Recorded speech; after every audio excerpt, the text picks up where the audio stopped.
So let us look at the process of identification of these controls. Through this chart, we shall try and understand where these controls or the automated application controls reside in the overall business environment of the company, and how we as auditors need to understand these controls and test them. So if you see, the first line talks about significant accounts and disclosures. And where are they coming from? They are coming from your main statements such as the balance sheet, your income statement, and the cash flow. These three financial statements will give an idea of the significant accounts and disclosures for your client or the company. So, depending on the industry in which your client is in, the significant accounts and disclosures might vary. For example, if your client is in a manufacturing industry, you might have significant accounts. If your client is in IT industry, you might have a set of significant accounts, etc. So depending on this or the industry in which your client is in, the significant accounts should be mapped by first the client and then by you.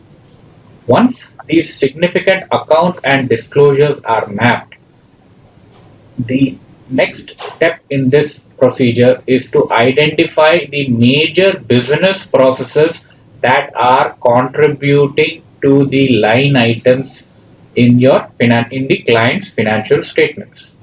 For example, the major business processes are given on the right side of the screen. They can be the revenue receivables process and the receipts, the purchase payables process and purchase payments, the inventory process, the stores process, the property, plant and equipment or the fixed assets process, HR and payroll. It could be one, or HR could be different and payroll could be different. Your treasury process, if it's a significant process in your client, and not the last but not the least, the period and financial reporting process.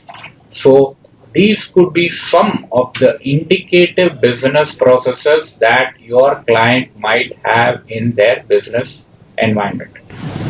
Now, once these business processes have been identified, you as auditor will have to sit with the client and understand which of these processes have been automated by the client.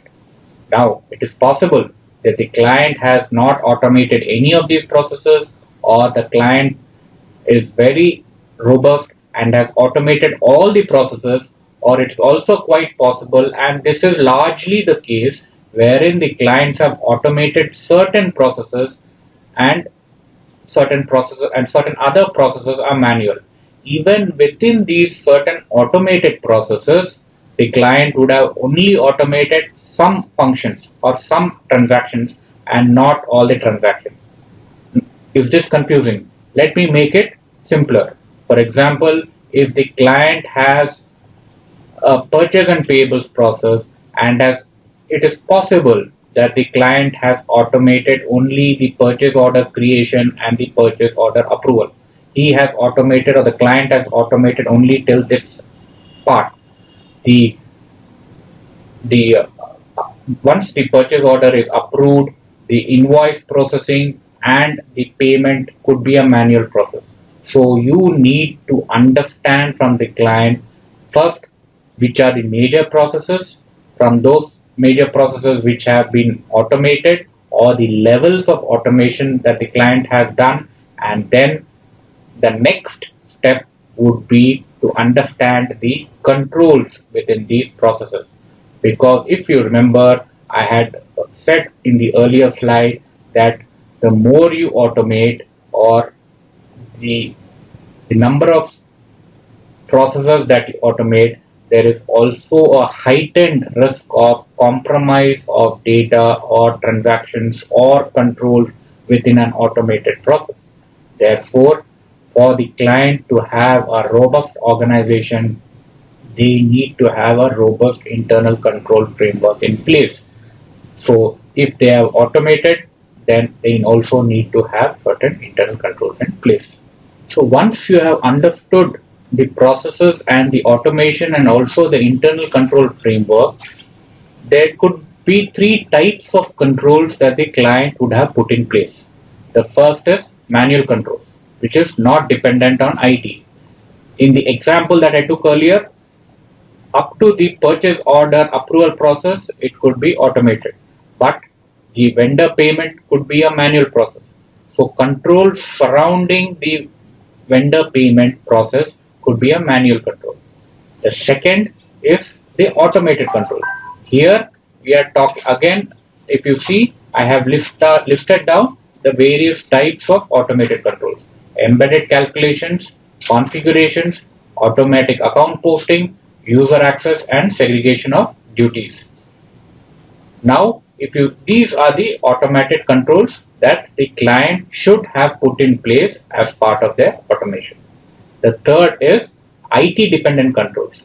That means reports and other information produced from the system.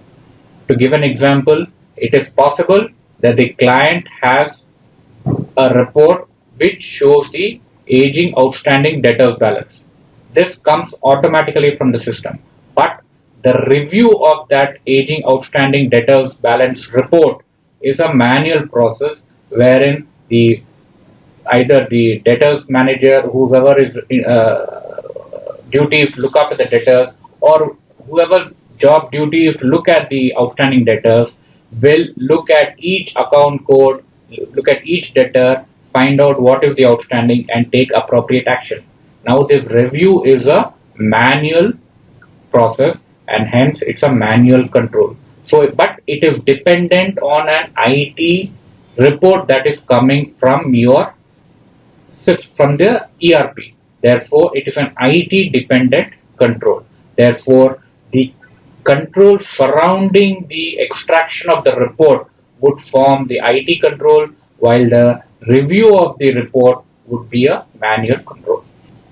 The foundation for all this is the IT environment, the IT infrastructure, etc. So all the controls pertaining to IT, that is your user access control, your change management control, your security controls, your development controls, etc., form part of your IT environment, and these have a pervasive effect on your business process controls. So the controls pertaining to general information technology controls also have to be identified and tested for design and operating effectiveness. This will be taken in a different session on general information technology controls. SA 315 talks about identifying and assessing the risks of material misstatement through understanding the entity and its environment. So, as part of that understanding, we need to go through this particular or the processes that we have mentioned in this particular slide. Now, this understanding needs to be documented, and SA 230, that is on audit documentation, talks about how we need to understand and document the IT environment that we have encountered in a particular client organization. This understanding is very important to be done if you are doing the audit for the first time at a client location. So in the first year of audit of the entity, this understanding needs to be done and documented accordingly as per the requirements of the specific essays that I have mentioned. Once this is done, then every subsequent year of audit, at the beginning of the audit procedure, the auditor or you as the auditor will have to sit with the management and understand if there has been any major or minor changes or modifications to this understanding that you have documented in the first year of audit. Because any change that can happen will impact your audit strategy. To take the same example again, purchase payables process. If only the purchase order in the first year you found that only the automation was only till the approval of the purchase order, but then in the subsequent year you found out that the whole process has been automated, or you found out that the period and financial reporting process, which was manual in the previous year, is automated this year. So this will have an impact on your audit strategy in the subsequent year. Therefore, it is always essential to document that understanding in the first year and keep looking at your understanding and keep updating your understanding in every subsequent year of the audit at the beginning of the year itself, because it might have an impact on your audit strategy. So what could be a method of documenting this understanding? Here I have tried to give a template which can be used for documenting your understanding. Please note here that you can have your own template as long as it is capturing all the essential requirements of the understanding. Now let us go through this template to find out or to see what data is captured in this template as far as the business processes of the client is concerned.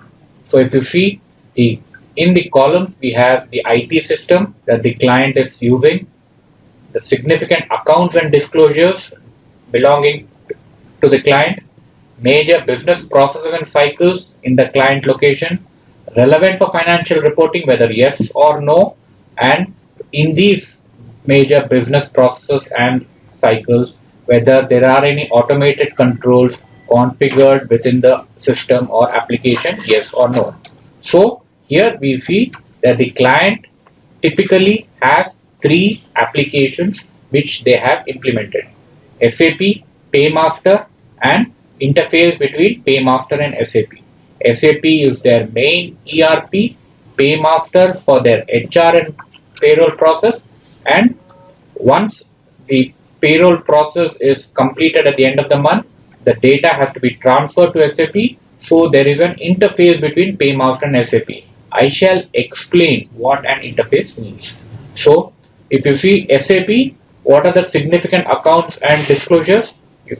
Typically you have your sales, debtors, purchases, creditors, closing stock, etc. So these are your significant accounts. What are the processes that are contributing to the amounts in your financial statements for the significant accounts? It is your for the sales and debtors, it is your revenue and receivables process. For your purchases and creditors, it is your purchase payables process, and for stock, it is the inventory process. Are they relevant for financial reporting? Yes. Has the client implemented any automated controls? We have said yes. It's possible that it is yes or partially yes or no, but in this example, we have taken yes. Paymaster, what are the significant accounts and disclosures? We are talking of salaries, loans and advances to employees, and leave balances. What are the major business processes and cycles? You have HR and payroll process. Again, relevant for financial reporting? Yes. Automated controls configured within the system? Yes. We are saying yes. Now, interface between Paymaster and SAP. What does interface mean? Typically, in an earlier era, if you are having to pass entries between two systems, you would take the report or an output from the first system, that is Paymaster, and manually enter it in your second system, that is your main ERP or your main application, that is SAP. Now, even this can be automated. So this automated process or the automated function is called an interface, wherein you configure or create what is the type of data that needs to go from your Paymaster to SAP. Typically, you will say, you will give the month. For example, if it is April, you say for the month of April, what is the data? You will say basic, HRA, CCA, etc., etc., all the components of salary. Then you will say the amounts that have the consolidated amount for all the entries that are coming in basic, HRA, CCA, etc., all that should go debit, credit, etc. And this can be automatically pushed to SAP via this interface. Now, as auditors, we need to see whether the data that is residing in Paymaster is the same as data within SAP. So there are controls in place. The client should have put controls in place as part of GITC as well as part of business process. As I said earlier, the controls pertaining to GITC would be taken care of in that session. So, come back to this, which major business process and cycles? It is the HR and payroll process and the period end closing process, because this typically happens during a period end closing process. It might happen in other before that, but typically it happens in a period end closing process. Is it relevant for financial reporting? Yes. And are there any automated controls configured? Yes. So here in this template, we have documented our understanding of the IT systems and the processes and the level of automation that the client has put in place in their organization. Once we have documented our understanding of the overall IT environment in terms of applications and business processes, we need to go to the next step. And what is that? We need to understand the process flows and the controls within the processes, which are contributing to the figures that are appearing in the financial statements. So, how can we do this? Typically, there are two ways of doing it. One is process flow diagram, via process flow diagram, and second via process narratives. So, before we talk about how do we do it via process flow diagrams or process narratives, what are the points that we need to keep in mind while trying to or before documenting our process understanding? So let us look at the points to consider before we actually document our understanding of the business process. The first one is who is involved in the process. That means which of the departments in the client organization is involved in a particular process, who are the people in the departments that are involved in the particular process, and what roles do they have within the process. So we need to consider this point. The second is, are there segregation of duties that are relevant to the process? So we need to understand again when we are trying to see who are the people, which department, what roles, etc. Is there enough segregation of duties, or are there enough segregation of duties relevant for the process? The third is, what is the general objective of the process and what are the related sub-processes? To give an example, if it's a fixed assets process, you talk of acquisition, the client might have an acquisition process, the client might have an asset creation process, the client might have a depreciation process, the client might have a retirement or disposal of asset process, etc. So these are the various sub-processes within the general fixed asset process, and whether these sub-processes and processes are performing the objective of those processes and contributing appropriately to the financial statement is what we need to understand. The next point to consider is, when does the process occur? Do they occur daily? Do they occur multiple times a day? Do they occur monthly, quarterly? If it is adjustment entries, do they occur annually or even more frequently than that? We need to understand the timing as to when these processes occur. Another point to understand is, does the process involve or impact multiple locations? Now this is important. For example, if you have a sales department, are there various sales locations across the country? If there are 10 sales departments or 10 sales locations across the country, then do people in each location have access to the ERP to pass transactions? You need to understand that. If they are having access, then what are the controls that the client organization has put in place to cover these multiple locations is another aspect to consider. This is an example of a company in India having locations or multiple locations only in India. Think of an example wherein you might have a client who might have locations abroad also and who have access to the ERP which is residing in India.